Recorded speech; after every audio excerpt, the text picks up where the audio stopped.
କହିଲେ ଯାହାର ପାଦ ନାହିଁ ପୁଣି ପାଦାସନାୟ ନମ କଣ?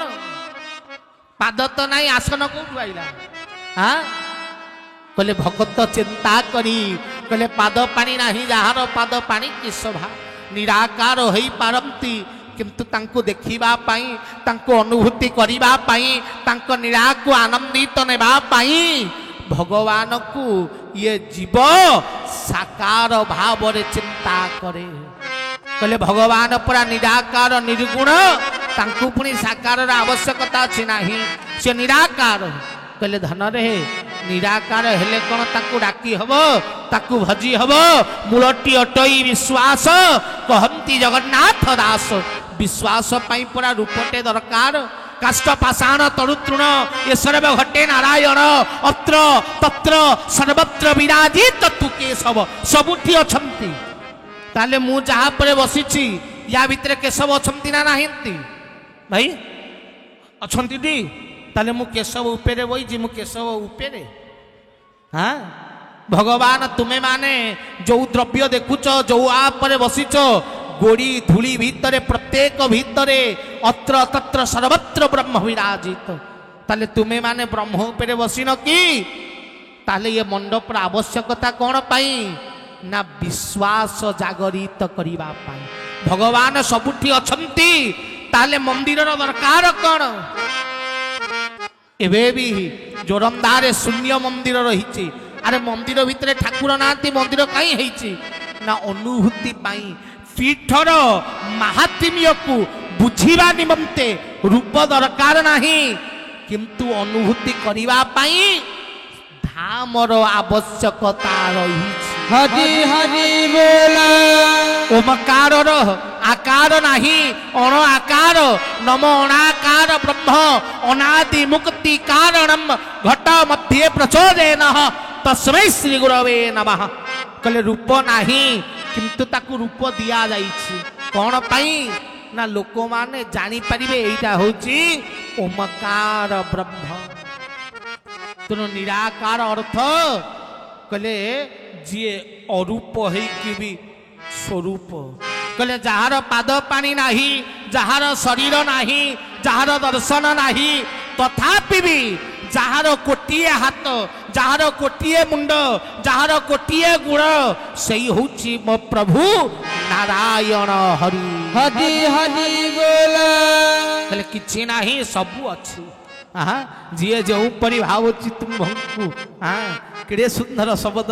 କହିଲେ ଧନରେ ତେଣୁ ଭଗବାନଙ୍କୁ ଆମେ ମାନେ ଅନୁଭୂତି କରିବା ପାଇଁ, ବିଶ୍ୱାସ କରିବା ପାଇଁ ଗୋଟିଏ ସ୍ଥାନ ଆବଶ୍ୟକ ରହିଛି।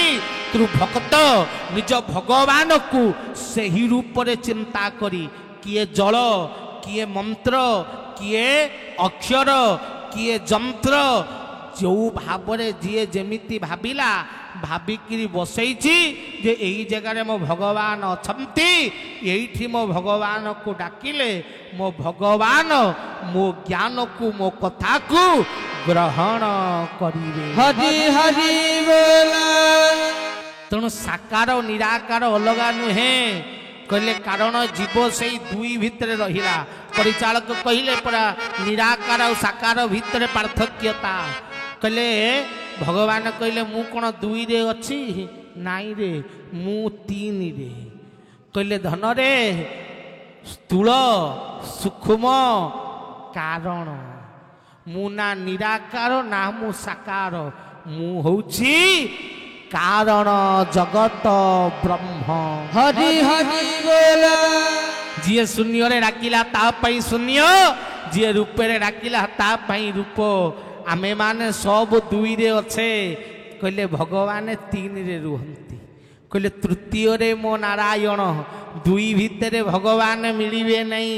କହିଲେ ଦୁଇ ଭିତରେ ଜୀବନ ସାରା ଖୋଜିଲେ ଭଗବାନକୁ ପାଇବୁ ନାହିଁ।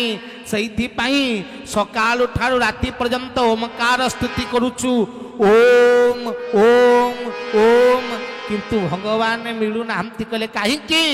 ନା ଓମ୍ ବି ଦୁଇ, ତିନି ହେଲେ ସିନା ଭଗବାନ ମିଳିବେ।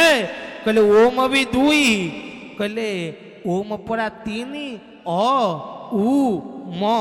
ଠାକୁର କହିଲେ ଧନରେ अ को कौन कई पाइले सबू उ आउ म को धरी जगत रे जोठी ओम को जदि लिखा जाए अक्षर रे ओम लिखा हम केमिति लिखा हम ओ म तले हरन ठीक ना नहीं ओम इंग्लिश रे लिखिले ओ एम ओम किंतु दुई ना तीन अच्छी किंतु ओमकार केते अक्षर विशिष्ट तीन अक्षर विशिष्ट अ उ म ताले अ टा गला गुआड़े अ को कई पाइलेनी कहले अ को कई पाई ना कहले ब्रह्म सही अ भितरे अछंती तू उ आउ म को धरी ये संसार रे बुलुचु हरि हरि बोला माया को धरी दुई जीव परम भक्त भगवान गुरु शिष्य ठाकुर कहले दुई रे नाई रे मु तीन रे अच्छी से अ भितरे अच्छी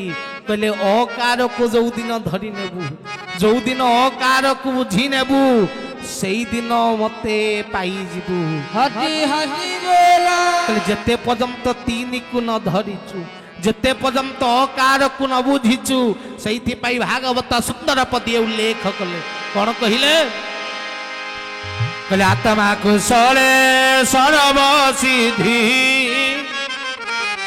तरई संसार जलधि गोविंद गोविंद गोविंद पदगण सेवक वृंद कहले आत्मा कुशले सर्व सिद्धि तरई संसार वारिधि कहले आत्मा को धरे से अटा किए ना अ होउची आत्मा कहले आत्मा को धइले सिद्धि मिलिबो ये दुई भितरे किछि नाही जेते पर्यंत ओमकार दिहरे से आत्मा जुक्त न होइची से ओमकार रो कोनसी मूल्य नाही कहले अटा होउची नाद उ आउ म होउची शब्द बिना नादरे शब्दर मूल्य नाही केड़े सुंदर शब्द से मो ठाकुरे लिखी हाँ मो प्रभु छड़ा कही कही ना केड़े सुंदर शब्द कहले सत संगे बस निश्चल ध्याने द्वादश शब्द शुभिव करने हरि हरि बोला ठाकुरे मो प्रभुंकर वाणी या ठारू श्रेष्ठ वाणी आउ किछि नाही याठू श्रेष्ठ ज्ञान किछि नाही कहले सत संगे बस निश्चल ध्याने द्वादश शब्द शुभिव करने द्वादश शब्द कौन महापुरुष अच्युतानंद लिखिले कहले 10 द्वारे 10 कवाट एकादशे दियो आकट द्वादश शब्द अनाहत नाद त्रयोदश घरे गुरु को भेट कहले द्वादश शब्द अनाहत नाद कहले जेते पर्यंत ये द्वादश शब्द को न धरिचु अनाहत नादर प्राप्त हब नाही कहले धनरे अनाहत नाद न पाइले ब्रह्म मिलिबे नहीं कहले द्वादश शब्द केमिति सुनिबु ना वायु द्वारा वायु को बंद कले वायु को स्थिर कले वायु बाटे पूरा ब्रह्म जीवा आसवा करुछंती ये शरीर भितरे वायु केते प्रकार ना 5 प्रकार वायु पान पान व्यान समन उदान ये पंच वायु ये शरीर भितर आतजात होउछंती ब्रह्म भी ये वायु द्वारा ही आतजात हुंती आत्मा वायु द्वारा जीवा आसवा करे जो दिन वायु कहले बंद हो जीवो से दिन ये आत्मा भी ये शरीर छाड़ी चली जीव हरि हरि बोला तेणु पंच प्राणपति हाँ मो प्रभु कहले प्राण भी होउची 5टा आत्मा भी होउची सेति पय 5 वायु जो परी 5 पान पान व्यान समन उदान सही परी आत्मा भी 5 ध्यान आत्मा ज्ञान आत्मा जीव आत्मा परमात्मा तत्वात्मा कहले धनरे वायु भी 5 आत्मा भी 5 तेणु ये वायु द्वारा आत्मार आतजात होउची मुहि जीव तुम्भे मोर परम अटई एक विंश सहस्र शट मो संगे खेलई एक विंश कहले 21 ଶଶ କହିଲେ 1000 ଶଟ କହିଲେ 6 ଶଶ କହିଲେ 100 21,600 ଥର ପ୍ରଭୁ ବାୟୁ ଇଏ ଶରୀର ଭିତରେ ଯାଉଛି ଆଉ ସେତିକି ଥର ଇଏ ଆତ୍ମା ବି ଆତଜାତ ହେଉଛି। କହିଲେ ଯେତେବେଳେ ଆତ୍ମାକୁ ସବୁ ବାଟ ବନ୍ଦ କରିବୁ ବାୟୁ ଯିବାର ବାଟ କେତେଟା ନା 10ଟା ଚକ୍ଷୁ 2 କର୍ଣ୍ଣ 2 4 ନାକ ପୁଡ଼ା 2 6 ପାଟି 1 7 ଲିଙ୍ଗ ଦ୍ୱାର 8 ମଳ ଦ୍ୱାର 9 ଦଶମ ଦ୍ୱାର ଦୁକୁ ଦୁକିବା ବ୍ରହ୍ମରନ୍ଧ୍ର 10 କହିଲେ ଏତିକିଟା ବାଟରେ ବାୟୁ ଯାଏ ଇଏ ସବୁତକ ବାଟ ଯେତେବେଳେ ବନ୍ଦ କରିବୁ 11 ଦ୍ୱାରରେ ନାଭି ଚକ୍ରରେ ବାୟୁ ସଂଗଠିତ ହେବ। ବାୟୁ ସଂଗଠିତ ହେଲେ ଆତ୍ମାକୁ ଧରିବୁ ଆତ୍ମାକୁ ଧଇଲେ ଧନରେ ନିରାକାର ବା ଅନାହତ ନାଦକୁ ପାଇବୁ। ହରି ହରି ବୋଲ ସେଇଥିପାଇଁ କହିଲେ ସତ ସଙ୍ଗେ ବସ ନିଶ୍ଚଳ ଧ୍ୟାନ କହିଲେ ନିଶ୍ଚଳ ହେଇଯା। ନିଶ୍ଚଳ ଅର୍ଥ କ'ଣ ନା ଯାହା ଚଳାଚଳ ହୁଏ ନାହିଁ ଯାହାର ଶବଦରୁ ସଂସାରରୁ କୋଉଥିରୁ ଫରକ ପଡ଼େ ନା ସବୁ ବାଟ ବନ୍ଦ କରି ନିଶ୍ଚଳ ଭାବରେ ବସିଯା। କହିଲେ 12 ଶବଦ ଶୁଭିବ କର୍ଣ୍ଣେ କହିଲେ ଶରୀର ଭିତରେ ଯୋଉ ବାୟୁ ଚାଲୁଛି 12 ଆଙ୍ଗୁଳି ଯାହାକୁ ଠାକୁର ବିରାମ ପରମହଂସ ଦେବ ଲେଖିଲେ କହିଲେ 12 କହୁଛି ମୁଁ 12କୁ ତୁ ଧରରେ 12 କହୁଛି ମୁଁ 12କୁ ତୁ ଧରରେ 12 କହୁଛି ମୁଁ 12 ରୁ 13 ହୋଇଲେ 12 ରୁ 13 ଅବଧୂତ ଘରରେ 12 କହୁଛି 12କୁ ତୁ ଧରରେ 12 କହିଲେ ଧନରେ 12 କହୁଛି ମୁଁ 12କୁ ତୁ ଧର ଇଏ ବାୟୁ ଚାଲୁଛି 12 ଆଙ୍ଗୁଳି ତେଣୁ ଇଏ 12 ଆଙ୍ଗୁଳି ହଉଛି 12ଟା ଶବଦ କହିଲେ ଇଏ 12 ଶବଦକୁ ଧାରଣ କଲେ 12ଟା ଶବଦ ମିଶିଲେ ଗୋଟିଏ ଶବଦ ହୁଏ ଅକାର ଶବଦ କହିଲେ ସେ ଅଶବଦକୁ ସେ ଅଣାକ୍ଷର ଶବଦକୁ ସେ ବ୍ରହ୍ମ ଶବଦକୁ ଧାରଣ କଲେ ବ୍ରହ୍ମ ଦର୍ଶନ ହୋଇପାରିବ।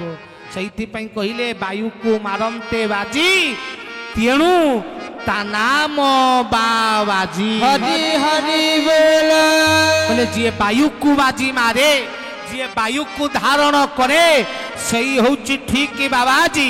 କହିଲେ ଯିଏ ବାୟୁ ବାଜି ନ ମାରି ପାଇଲା ଯିଏ ବାୟୁକୁ ନ ଧରି ପାଇଲା ଧନରେ ସିଏ ବାବାଜୀ ହେଇପାରିବନି କି ତାକୁ ବ୍ରହ୍ମ ଦର୍ଶନ ମିଳିବ ନାହିଁ।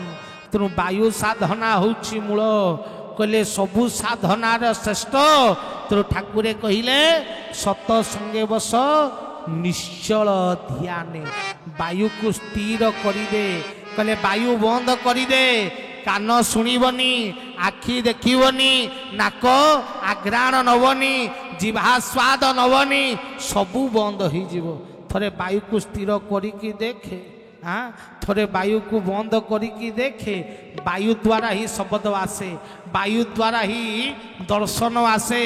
ଗୋଟିଏ ଥର କାନରେ କିଛି ଗୋଟିଏ ଦ୍ରବ୍ୟ ଦେଇକିରି କାନକୁ ପୁରା ବନ୍ଦ କରିଦିଅ ଯେମିତି ଟିକିଏ ହେଲେ ପବନ ପ୍ରବେଶ କରିପାରିବନି। ବାହାରେ ଯେଡ଼େ ଜୋରେ ଶବ୍ଦ ହଉ ତତେ ଶୁଣାଯିବ ନାହିଁ ଶୁଣାଯିବ କାନ ଯଦି ବନ୍ଦ ହେଇଗଲା ତେଣୁ ବାୟୁ ଦ୍ୱାରା ଶୁଣାଯାଏ। ଠାକୁରେ କହିଲେ ନିଶ୍ଚଳ ଧ୍ୟାନରେ ବସେ ବାୟୁକୁ ସଂଗଠିତ କରି କହିଲେ ଅଜ ପାକୁ ଧରି ଉଠ ବଙ୍କୁ ନାଳରେ ନା ଛୁଟ ନେତ୍ରକୁ କରିଣ ଉର୍ଦ୍ଧ ପଲକକୁ କରି ସ୍ଥିର। ତେଣୁ ଧନରେ ବାୟୁକୁ ଧରିଲେ ବ୍ରହ୍ମ ମିଳିବେ ନିଶ୍ଚଳ ଧ୍ୟାନ କଲେ ବ୍ରହ୍ମ ମିଳିବେ। କହିଲେ ସତ ସଙ୍ଗେ ବସ ନିଶ୍ଚଳ ଧ୍ୟାନେ 12 ଶବଦ ଶୁଭିବ କର୍ଣ୍ଣେ।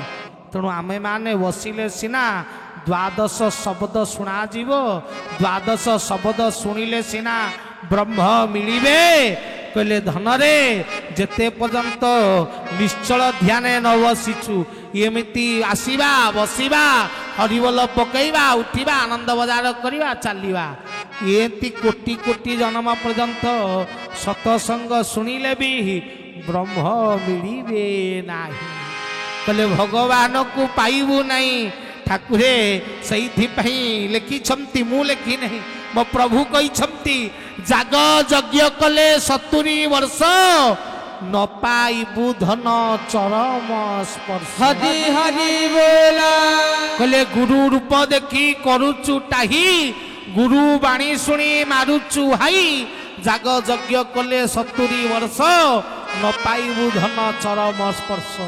ଯେତେ ବସିଲେ ଯେତେ ହରେ କୃଷ୍ଣ ଝାଞ୍ଜ ବାଡ଼େଇଲେ, କହିଲେ ବସି ଭଜୁ ଥାରେ ହରେ କୃଷ୍ଣ ରାମ। କେଡ଼େ ସୁନ୍ଦର ଶବ୍ଦ। କହିଲେ ପାଣି ପାଣି କଲେ ହୁରି, ପାଣି କି ପଡ଼ିବ ଝରି, ନ ଆଣି ନ ପିଇଲେ ତୁଟିବ କି ତୃଷା ମାନ। କହିଲେ ଯଦି ପାଣି ପାଣି ବୋଲି ରଡ଼ି କରୁ, ପାଣି କ'ଣ ଝରିବ?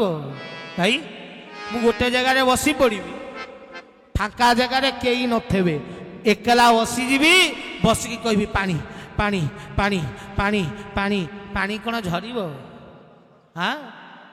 କହିଲେ ନ ଆଣି ନ ପିଇଲେ ତୁଟିବ କି ତୃଷା ମାନ, ଆଣିକି ପିଇଲେ ସିନା ତୃଷା ମେଣ୍ଟିବ। କହିଲେ ସେହିପରି ଗୋଟିଏ ଜାଗାରେ ବସି ତାଳି ମାଇଲେ, ରାମ ରାମ କୁସୁନ କୁସୁନ କହିଲେ, କ'ଣ କୁସୁନ ଆସିକି ଦେଖାଦେବେ? ଏମିତି କେତେ ପରା ଆସି କେତେ ଗଲେଣି, କେତେ ଗଛ ଗଲେଣି ଉଠି, କେତେ ହେଲେ ପାଉଁଶ ମୁଠି, ତୋ ପରି ଗୋଟି କି ଗୋଟି ମିଶିବେ ମାଟି ନଈ ବାଲିରେ। ହରି ହରି ବୋଲା ତେଣୁ କେତେ ଆସି କେତେ ଗଲେଣି, ତୁ ବି ଆସିଛୁ ଯିବୁ। ତେଣୁ ଧନରେ ଯେତେ ଡାକିଲେ ଯେତେ ଝାଞ୍ଜ ବାଡ଼େଇଲେ କିଛି ଲାଭ ନାହିଁ। କହିଲେ ଧନରେ ଭଗବାନକୁ ଯଦି ପାଇବାକୁ ଚାହୁଁଛୁ ତାହେଲେ କର୍ମ କରିବାକୁ ପଡ଼ିବ। କହିଲେ ଗୁରୁ ବାକ୍ୟ ମାନିବାକୁ ପଡ଼ିବ। ସେଇଥିପାଇଁ ପରା ପ୍ରଭୁ କହିଲେନି, କହିଲେ ତୋ ପିତାର ବାକ୍ୟ ଅଟେ ପଥରରେ ଗାର, ତୋ ଜୀବନେ ପିତା ପାଦ ଭୟ ସାଗର। ପିତା ବାକ୍ୟ ପାଳୁଥିଲେ ଅକାଳୁ ଟଳିବୁ, ପିତା ପାଦେ ମନ ଦେଲେ ଅମର ହୋଇବୁ। ହରି ହରି ବୋଲା ତେଣୁ ଅମର ହେବା ପାଇଁ ହେଲେ ପିତାର ପାଦରେ ମନ ଦେବାକୁ ପଡ଼ିବ। ଧନରେ ନିଶ୍ଚଳ ଧ୍ୟାନ କରିବାକୁ ପଡ଼ିବ।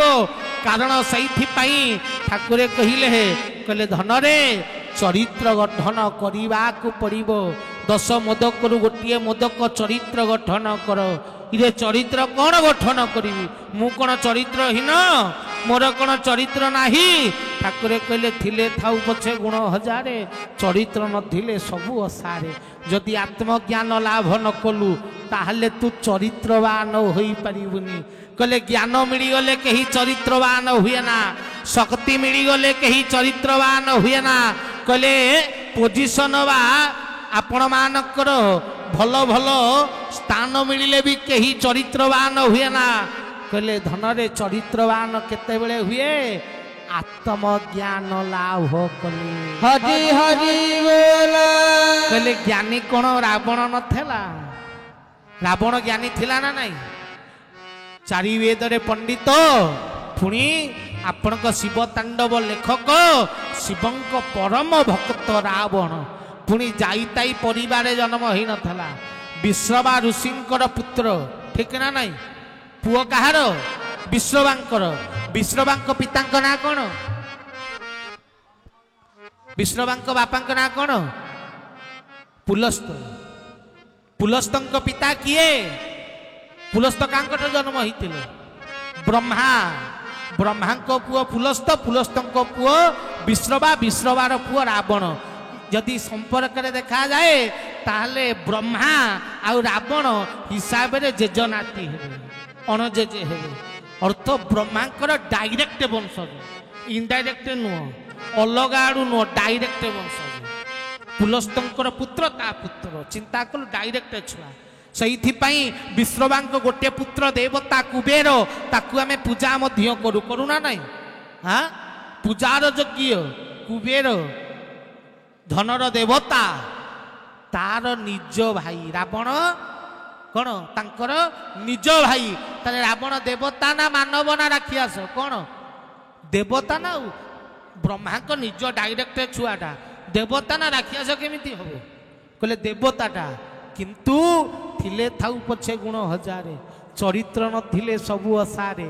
किंतु चरित्र नथिला, गुण थिला, ज्ञान थिला, सामर्थ्य थिला, तिनी पुराधिपति तेणु पोजिशन भी थिला, किंतु कौन चरित्र नथिला। तेणु जगत कौन कहिला राक्षस कहिला। तो ठाकुरे कहिले ज्ञान स्थान रु मायने रखे ना, कहले विवेक आत्मज्ञान कहले ताहा मायने रखे। कहा भितरे थिला भाई, कहा भितरे थिला रावण रो भाई विभीषण भितरे थिला। कहला भाई लो फेरई दे, नारी हरण करिवा ठीक नुह, नारी चोरी करिवा ठीक नुह, फेरई दे। भाई चिंता कर, सेई रावण रो भाई विभीषण पूजार योग्य ना नहीं, पूजार योग्य ना नहीं, राम भक्त ना नहीं। तेणु धन रे चरित्रवान हवा पई हेले आत्मज्ञान दरकार। कहले बिना आत्मज्ञान रे तू चरित्रवान होई पारिबु नाही। तेणु आत्मज्ञान बिना, आत्मा कुशले सर्वसिद्धि, बिना आत्मा उपलब्धि रे केही भगवान को पाई नाहंती। हरि हरि बोला। जी आत्मा उपलब्धि करी नला, जी आत्मज्ञान को पाई नला, जहाकू भागवत लिखिले मुजाकू होई सदय, ज्ञानता हृदय उदय। आज सन्थ भीम भयंकर दिव्य स्थान रे आमे उपस्थित। भाई जन्मरु अंध, ठीक ना नहीं, जन्मरु कौन अंध। इरे अंध पुणी ज्ञान कथा लिखिला केमिति? हाँ जी अंध सेतेले तो अंधबधिर स्कूल नथला जे ताकू ओ आ किए स्कूल रे नै कि पढ़ै थबो। ताले जो ज्ञान लेखा हेछि ये आसिला कोठू? शास्त्र तो पढ़ी नथेबे, हाँ पोथी पुराण तो पढ़ी नथेबे, अंध थिले। कहले ज्ञान हृदयरु आसिला। कहले मुजाकू होई सदय। कहले जेते बेले निराकार ब्रह्म ताकू आशीर्वाद कले। कहले धन रे सेते बेले भगवान परमेश्वर परमनाथंकर आशीर्वाद रु महिमा अलेख, हाँ ज्ञान को प्रचार भीम भई कले। हरि हरि बोला। आपण कहे सी परा शून्य कथा कही जार रूप नहीं। अरे भाई मु कौन कही से निराकार निरो आकार, जी जेमिति भाविबो। तेणु भीम भई जन्मरु अंध थे, तेणु रूप केबे देखी नाहंती, स्वरूप कौन जानी नाहंती। तेणु तांकु जदि भगवान देखा जिवे से कौन कही कि चिंता करथे? थरे भाबिलो, जी अंध केबे रूप देखी नहीं, शरीर देखी नहीं, स्वरूप देखी नहीं, ताकू भगवान केंतिया देखा जिवे? केमितिया? तू आखि बंद कले ते कौन देखा जाउची? आखि बंद कले कौन देखा जाउची? शून्य, किछि नहीं। तेणु सी जन्म अंध थे, तांकू कौन देखा जाई थबो? किछि नहीं। तेणु सी कहले भगवान केमितिया? जी किछि नहीं। ता बोली नुहे जे भगवान रो स्वरूप नहीं अछि। कहले भक्त चिंतारे नाहामि तिष्ठामि वैकुंठे, जोगिनां हृदये नचह मद भक्तांग जत्र गायन्ति तत्र तिष्ठामि नारद। हरि हरि बोला। तेणु चिंता द्वारा, भावना द्वारा, भाविबा निमंते तांकु गोटे स्वरूप दिया जाए। तेणु बिना स्वरूप रे अरूपर चिंता होई पारिब नाही। तेणु पाद पानी नाही जहार, पाद पानी की शोभा। कहले एकमात्र मो केशव सुंदर, जहांकर पाद पानी न थाई मध्य, जी पाद पानी की शोभा। ज्ञान नेत्रे भक्त देखिन तोते हेलेणी लोभा। कहले जणिए मो केशव सुंदर, जी निराकारवादी वो साकारवादी। कहले धन रे पूजा केउ करी? शून्य सिंहासन। तेणु केशव निराकारवादी, ता से कोरु को देखे श्रीपादुका साकारवादी नुहे। कहले धन रे एठी स्वयं केशव विराजित केतेटा रूपे रे? तीनिटा रूपे रे। स्थूल सूक्ष्म कारण तीन रूप रे केशव विराजित। किए देखिच मते कुह? ତିନି ରୂପରେ କେଶବ ଦେଖା ଯାଉଛନ୍ତି ଏଠି ଅଛନ୍ତି ଭାଇ ତିନିଟା ରୂପରେ କେଶବ ଏଇଠି ଅଛନ୍ତି କିଏ ଦେଖିଛ ମତେ କୁହ କାହାକୁ ଦେଖା ଯାଉଛି ଭାଇ ତିନିଟା ରୂପରେ କେଶବ କିଏ ଦେଖିଛି ହେଲେ ନା ମୁଁ କାହାନ୍ତି କେଶବ କେହି ଦେଖାଉନା ଫଟୋଟେ ରଖିନାହାନ୍ତି ଇଏ କି କେଶବ ହଁ କହିଲେ ଧନରେ କହିଲେ ତିନି ରୂପରେ କେଶବ ଏଇଠି ଅଛନ୍ତି କହିଲେ କେଶବଙ୍ଗ ପାଦୁକା ସ୍ୱରୂପମ ତେଣୁ ସ୍ଥୂଳ କେଶବ ଶରୀରଧାରୀ କେଶବ ସ୍ଥୂଳ ଅର୍ଥ ଯାହାର ଦର୍ଶନ ସ୍ପର୍ଶ ଉପଲବ୍ଧି ତିନିଟା ଯାକ ଥାଏ ସେ ହେଉଛି ସ୍ଥୂଳ ତେଣୁ ସ୍ଥୂଳ ରୂପରେ କେଶବ ବିରାଜିତ ଶ୍ରୀପାଦୁକା ରୂପରେ ହରି ହରି ବୋଲା ସେପଟେ ପାଦୁକା ମନ୍ଦିର ପାଦୁକା ରୂପରେ ସ୍ଥୂଳ କେଶବ ବିରାଜିତ କହିଲେ ସୂକ୍ଷ୍ମ କେଶବ କୋଉଠି କହିଲେ ଶୂନ୍ୟ ଶୂନ୍ୟ ମହାଶୂନ୍ୟ କିନ୍ତୁ ଶୂନ୍ୟର ଅର୍ଥ କ'ଣ ନା ଯାହାର ସ୍ପର୍ଶ ନାହିଁ କିନ୍ତୁ ଯାହାର ଦର୍ଶନ ଆଉ ଉପଲବ୍ଧି ଅଛି କିନ୍ତୁ ଯାହାକୁ ଧରି ହବ ନାହିଁ ସିଏ ସୂକ୍ଷ୍ମ ସିଏ କିଏ ଦୀପಂ ଜ୍ୟୋତି ପରମ ବ୍ରହ୍ମ ଦୀପಂ ଜ୍ୟୋତି ଜନାର୍ଦ୍ଦନ